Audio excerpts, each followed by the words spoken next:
مریم نواز شریف جو جیلی وزیر اعلیٰ پنجاب ہیں، آپ نے ان کی آج پریس کانفرنس دیکھی اور سنی۔ میں نے ان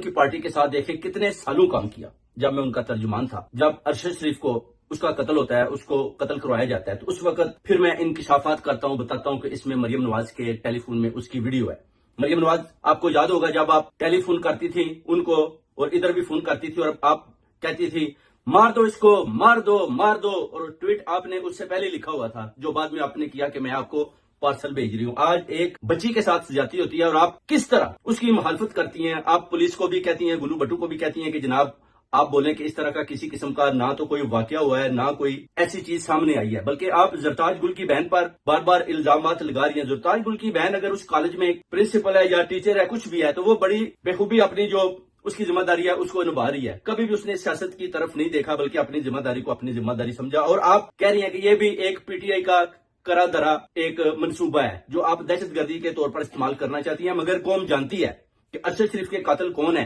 آپ ادھر سے اس کا مرڈر کروا کر اس کے بعد آپ پاکستان میں بھاگتی ہیں، ادھر جیلی وزیر اعظم بن کر وزیر اعلیٰ بن کر آپ کو مسلط کیا جاتا ہے۔ اس کے بعد ابھی بچی کا جو واقعہ ہوتا ہے، اگر آپ اس کو قبول کرتی اور بڑی جرت مندی کے ساتھ اس کا مقابلہ کرتی اور ان مجرمان کو جن کو آپ تحفظ فراہم کرنے کی کوشش کر رہی ہیں ان کو گرفتار کرواتی اور قوم کو بتاتی کہ جناب دیکھیں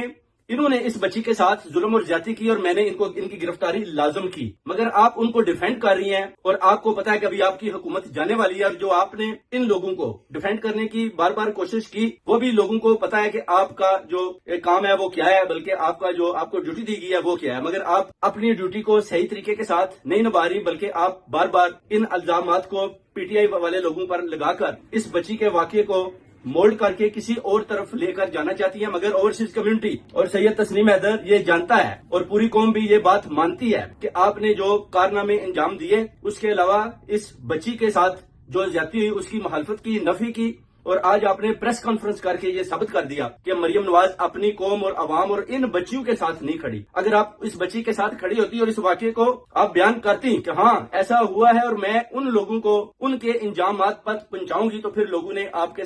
کا ساتھ دینا تھا۔ مگر آج آپ نے اپنے آپ کو نیچے گرایا اور کسی کی بچی کو اس طرح اس کی جو آپ نے اس کے ساتھ زیادتی کی، اس کے ساتھ جو زیادتی ہوئی اس کی نفی کی، اور پولیس اور ان لوگوں کو پروٹیکٹ کیا جو کرمنلز ہیں، اور آپ کرمنلز کی نانی ہو، اسی لیے آپ کو بار بار پیغام دیتے ہیں کہ آپ اس کرسی کے لائق نہیں ہیں۔ جنرل اسم منیر نے آئی تھنکس کہ ان کی یہ چوائس غلط ہے، میں بار بار کہتا ہوں، اور آپ اس چیئر کو چھوڑیں اور پیچھے ہٹ جائیں، ان لوگوں کو سامنے آنے دیں۔ پی ٹی آئی والوں کو آپ دہشت گرد قرار نہیں دے سکتے، کیونکہ آپ کو پتا ہے کہ آپ ان کے جیتے ہوئے مینڈیٹ پر بیٹھی ہوئی ہے اور غلط غیر آئینی فیصلے کر رہی ہو۔ قاضی فائز عیسیٰ آپ کے ساتھ ملا ہوا ہے، چند جرنیل بھی ملے ہوئے، اور آپ مل کر محسن نقوی کے ساتھ یہ گندا کھیل سب کھیل رہے ہو جو اوورسیز کمیونٹی کو دکھائی دیتا ہے۔ ابھی آپ دیکھنا ہے کہ آپ جناب اور کتنی دیر تک حکومت کرتی ہو، اور اوورسیز کمیونٹی اور پی ٹی آئی کے جتنے بھی ٹائیگرز ہیں وہ آپ کا مقابلہ کریں گے، اور انشاءاللہ اس بچی کا جو اس کے ساتھ ظلم اور زیادتی ہوئی ہے پورا سٹینڈ لیں گے، اور انشاءاللہ ان لوگوں کو کیفر کردار تک پہنچائیں گے جو اس چیز کو چھپانا چاہتے ہیں اور جنہوں نے بچی کے ساتھ زیادتی کی۔ کسی صورت بھی ان کو معاف نہیں کیا جائے گا۔